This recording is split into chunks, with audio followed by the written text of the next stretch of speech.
ખૂબ સરસ વ્યવસ્થા છે. પ્રદેશ સંગઠન અને શહેર સંગઠન દ્વારા આપવામાં આવેલી સૂચનાઓનું પાલન કરવું એ દરેક કાર્યકર્તાની ફરજ છે. એ ફરજના ભાગરૂપે અત્યારે હું નેહલભાઈના ડમી ઉમેદવાર ફોર્મ ભરવા માટે બંને અમે સાથે છીએ, વર્ષોથી સાથે છીએ. પારિવારિક સંબંધો છે. Question doesn't arise. શિક્ષણ ક્ષેત્રમાં અમે વર્ષોથી સાથે કામ કરીએ છીએ. સૌરાષ્ટ્ર યુનિવર્સિટીના પ્લેટફોર્મ ઉપરથી વિદ્યાર્થી કલ્યાણ અને ઉત્કર્ષની ખૂબ મોટી પ્રવૃત્તિ અમે સામૂહિક રીતે કરી છે.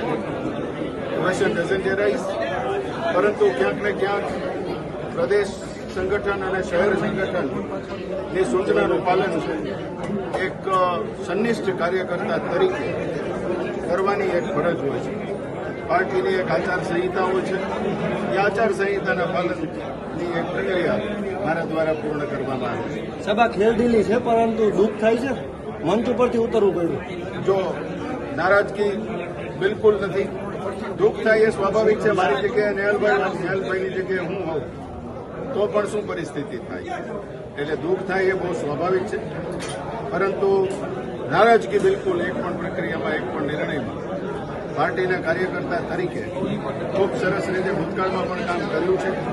હોદ્દો મળ્યો હોય કે હોદ્દો ન મળ્યો હોય, ભારતીય જનતા પાર્ટીના સંદર્ભમાં, કમળના સંદર્ભમાં જ્યારે જ્યારે કામ કરવાનું આવ્યું છે ત્યારે પૂરી નિષ્ઠા અને વફાદારીથી કામ કર્યું. 7 નંબર જીતાડશો? એબ્સોલ્યુટલી નેહલભાઈની સાથે હતો છું અને રહીશ. ઓકે.